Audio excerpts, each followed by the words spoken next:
because he was like, yeah!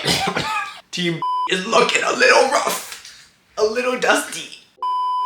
Hi, I'm back to talk about episode 3 of Universe League, and this was a very good episode. So the show starts off with Team Rhythm's bench team covering NCTU's baggy jeans. Now during the evaluations, I wish Ten and Yang Yang were actually shown teaching the trainees something, especially since it's Ten's song. But all we saw was Ten and Yang Yang telling them how to do something better instead of showing them how to actually do it better. Kwon Hee-jun was the leader and only Korean in the bench team, so it must have been extra hard for him due to the language barriers. It was heartwarming to see him fight for the team and be positive, but also I felt really bad for him because he must have been struggling a lot. He translated his text in English and Chinese to make sure everybody understood him, and also tried to keep a positive mood because there were some people that were a little unhappy during the practice. Jin Se-ming really gave the editors the best lines for drama because he was really pissed about the part distribution. I was watching this and I was like, damn, calm down, it's the first mission. Because he said if he had gotten Ayumu's part, he would have done amazing. But clearly he didn't do amazing during the evaluation, which is why Ten and Yang Yang gave him dust. During the practice, Jin Se-ming did not seem motivated, and another member, Eito, was missing for several days because he was really sick. All of this is to say that their performance was just okay. Honestly, it started off pretty good, but then during the middle, it kind of fell off for me. My favorite part was the reaction shots after Eito's bad vocals. Like, Jang Shuaibo's face gave me a good laugh. Kwon Hee-jun really deserved the MVP for this team though, because he really did his best to try and make the most out of his situation. Next, we have Team Beat covering Hard Carry by GOT7, and to be honest, I'm so tired of groups covering this song because GOT7 has so many good songs, and why do survival shows always have to choose Hard Carry? My favorite GOT7 song is You Are, and I still haven't seen a single cover of that song. Anyways, on to the practice. I was looking at Koo Han-seo and I was thinking that he looked like Gazelle from Zootopia. I don't know why. Maybe it's the long face and the eyes and the hair. But also, somebody commented that he looks like Anton from Rise, and honestly at certain angles I can see the resemblance. Now on this entire show, Nam Do-yoon has become the official comedic relief for me because he is just so goofy.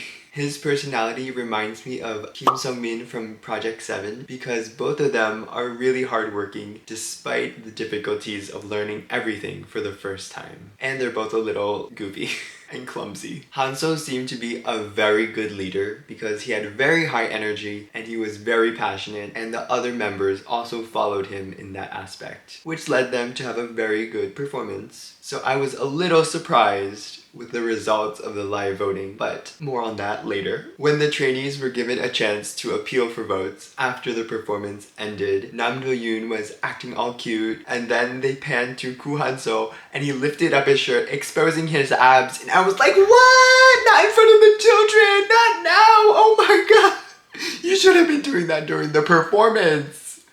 It's a little late for that now. Finally, we have Team Groove covering Second Confession by B2B, which is a cute song, and I love that they chose a different concept compared to all the other songs that were shown during this round. The practice for this team was hilarious because Bae Jae-ho and Kim Ki-jung were fanboying over Chang-seop. Ki-jung said he had a tingly feeling seeing Chang-seop up close, and Bae Jae-ho was all giggly hearing him sing in front of him. But the best part was that both of them wanted to be scolded by Chang-seop. Like, I was watching Jae-ho sing his part and I could swear that he was faking his mistake because he was like, yeah! Jae-ho thought he would get scolded by Chang-seop, but instead he was told that it's okay and he was doing good. Ki-jung was also complimented, and they were both very sad that they did not get scolded by Chang-seop. I love that Changseop was very encouraging to all the trainees, and he actually showed what to do instead of just telling them how to do it, like a mentor should be. Now, about their performance, I liked it, though there were some minor mistakes. I think because it's a cute concept, you can brush off those mistakes as that it's cute, so they didn't affect the performance as much as if it were a different type of song. It was also nice to hear the audience do the fan chant for the song because I don't remember the last time I've seen this happen for a cover song in a survival show. Now the last part of this episode had me on a roller coaster because first, Team Groove got first place, with Team Rhythm in second place, and Team Beat got third place. The first surprise was how the team compositions changed based on the live votes. Trainees ranking 1 to 7 became the new starting team, and trainees 8 to 14 became the new bench team. I was shocked when Jongwoo got 245 votes out of 300 for Team Groove ranking number 1 because I don't think his performance was worth that many votes.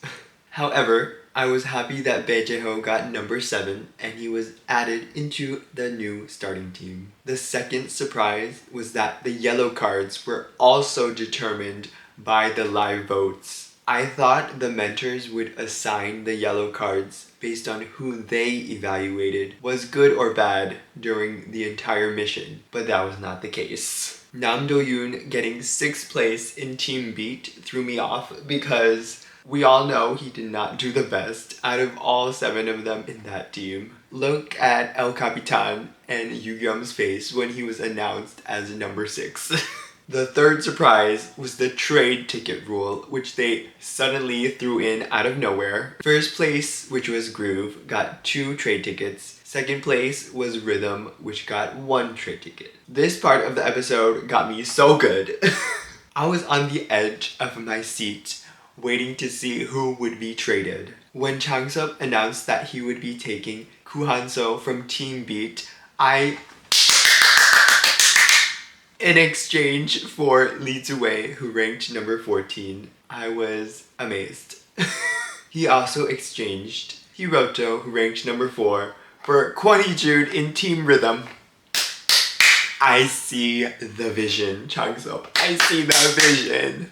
Loved the picks. The final surprise was 10 trading Royce, who was number 14, for Zeon in Team Beat.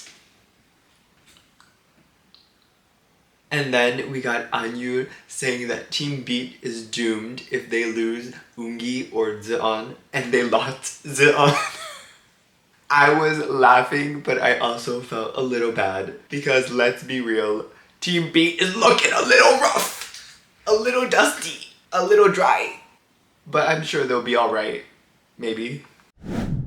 To conclude, I think this episode was pretty great. Especially the last part with the trade tickets because I was not expecting those exchanges, but I loved the results. However, I did not like that live voting had such a big influence on how the teams were changed. But it does make the teams a little more interesting since the members are forced to work with new people, so we get some new combinations. I'm very excited for episode 4 because the members will be performing new songs, and that's another surprise because this is very early on in a survival show to be performing new songs, but it's a nice surprise. Anyways, let me know your thoughts on episode 3 in the comments below, and I will be back for episode 4. Bye!